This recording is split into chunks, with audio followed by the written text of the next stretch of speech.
Hello everyone, welcome back to the channel. I'm your host, 2005 Guy Road 2. Okay, so I had the interview, well, actually now it's yesterday. And granted I was not particularly wanting the role, but because it was through the government work program, I could not say no. I could also not do anything to make it look like that I didn't want the role, which is quite difficult if you are put forward for a role that you really don't want.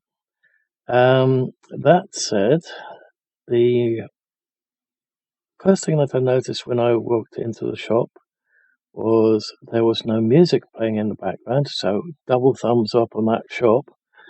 Um, if they have no music playing through Christmas, I would say 4 thumbs up if I had two more arms. But the other thing that I was not expecting is that they are paying about a quarter more than minimum wage. So that is a lot of money per hour. And that's for the basic job role. Now, what I did not ask was how many hours a week it was. I'm hoping it's somewhere between 35 to 40 hours. Hopefully 40 hours. I need 40 hours. um, but their opening and ending times are a bit, Uh, they open, well, they start at 5 a.m. in the morning and they finish between 10 and 11 p.m. at night. So it's a bit. Uh, it could either be very long shifts or it could be um, a shift of a couple hours here, a couple hours there, and then it's all over the bloody place. And that's one thing I'm not nothing that I'm not particularly keen on, and if it's all over the place, it makes it very hard to say, okay, I'm going to do this game now, and then I'm going to do the live stream then, and then, no, somebody wants me to cover that. I was, oh, God, no, I don't like that at all. But you can set yourself up to know the answer to every single question that they can ask you, and that means all the horrible and difficult to answer questions as well. For example, if we wait for this bloody bus to go past on the main road behind me, um, it could be something like, where do you see yourself in 5 years? Tell me about yourself.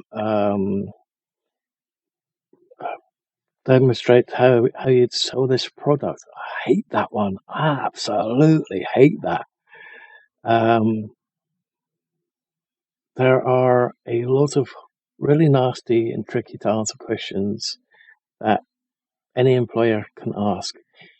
The other ones that can be really bad is panel interviews, where there's three or more people doing the interview. For example, there could be one asking a question, and then everyone else is just staring at you and going, okay, that one's asking the question. I'm just going to focus on the person that's answering it, asking it.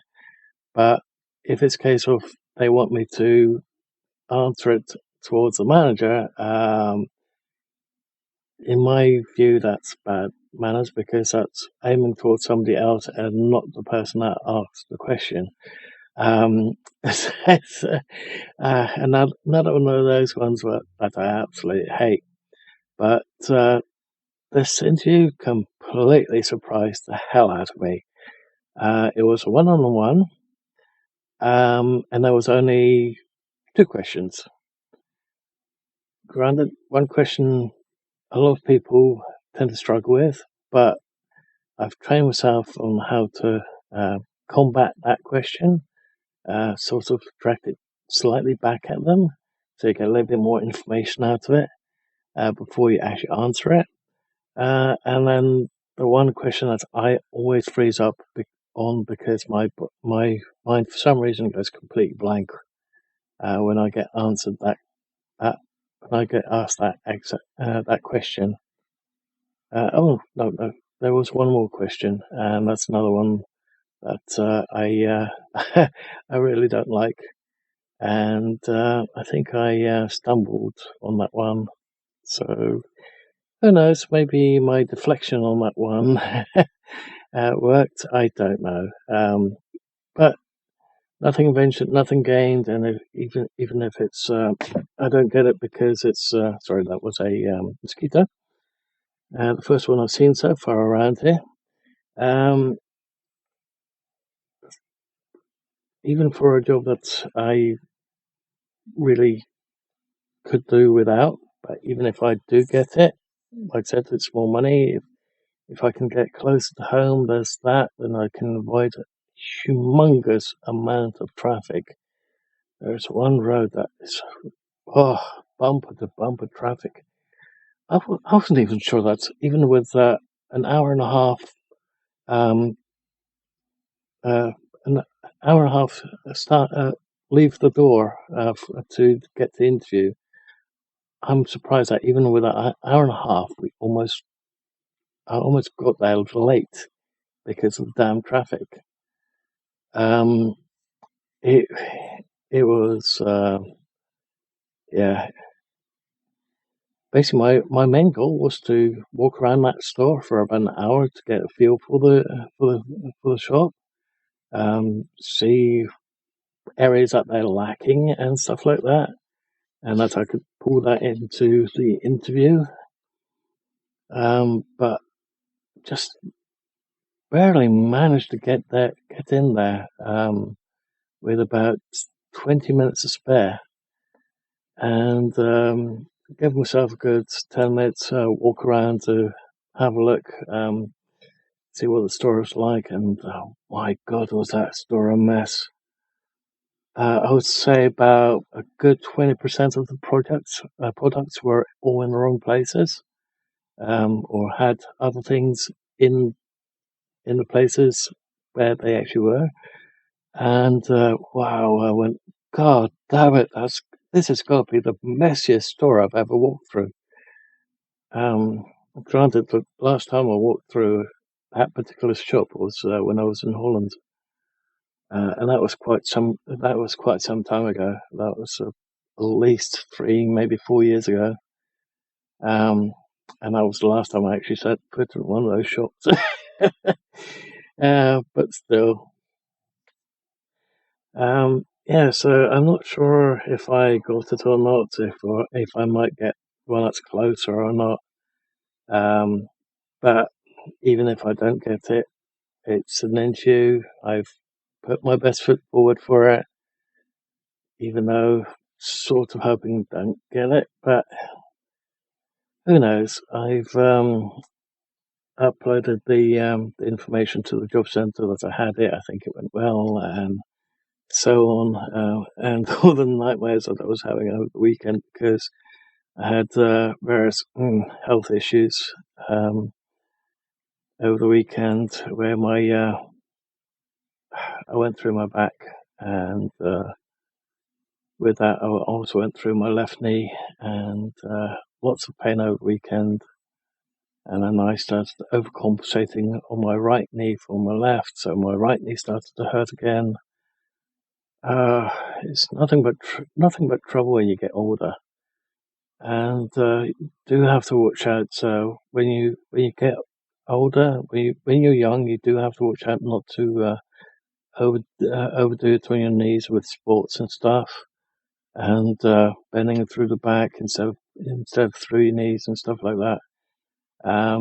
Because as you get older, things tend to get very painful after a while. And granted, if you do not opt for the painkiller route, your pain tolerance can get higher and higher and a little bit higher and a little bit more higher. That even if you accidentally wind up with a broken foot and you keep walking on that broken foot for a month and ignore the pain completely and keep working, do your job with a broken foot for a month, which is a lot of walking about up and down staircases and everything else, carrying heavy loads.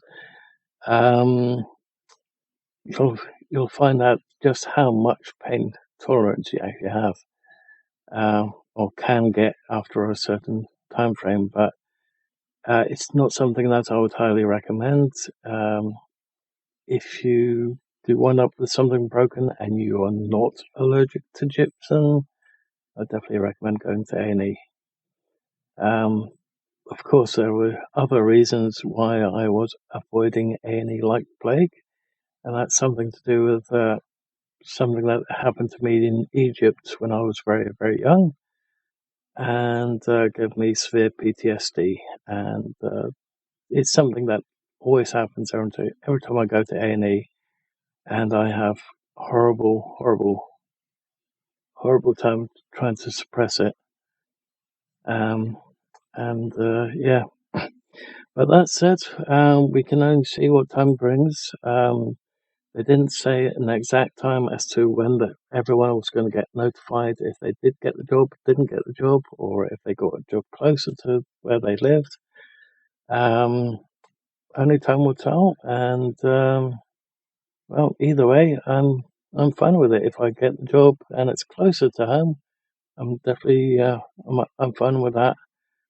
It's not my ideal job, especially with the injuries. And if I don't get the job, well, I don't get the job. I just continue with everything. I continue with the QA testing for one of the indie devs, and I continue with YouTube the best I can. Hopefully we can get the subs up to 500, then from 500 to 1,000, then 1,000 to 2,000.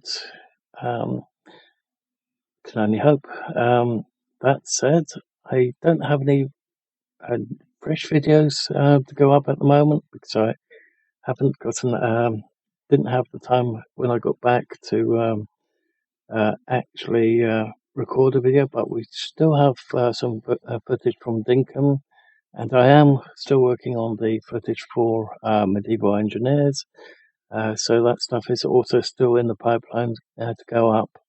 So with that said, I'm going to leave you guys here with the information of how it all went, and I hope to see you guys in one of the videos to come up. So the first one should be one of the Dinkum ones, and then hopefully I'll have some more pressure recorded stuff for you guys as well. As you can see, the demo list here has dropped by a quarter to half, or from maybe half to a quarter of it's been removed. That's because those demos were no longer available, but I did add a couple additional games to the list to come. So with that said, I'm going to leave you guys here. Hope that you've found this informative. If you have, please leave a like. If you didn't, please let me know why in the comments below. Also, if you're not subscribed already, please hit the subscribe button to help the channel grow, and the little bell icon and select all to get notified when the next video or live stream goes up. Thank you all for watching, and I hope to see you guys in one of the upcoming gaming videos, and hopefully a live stream or two that may be coming your way as well. So that said, I'll say thank you all for watching, and I hope to see you guys later. Bye for now.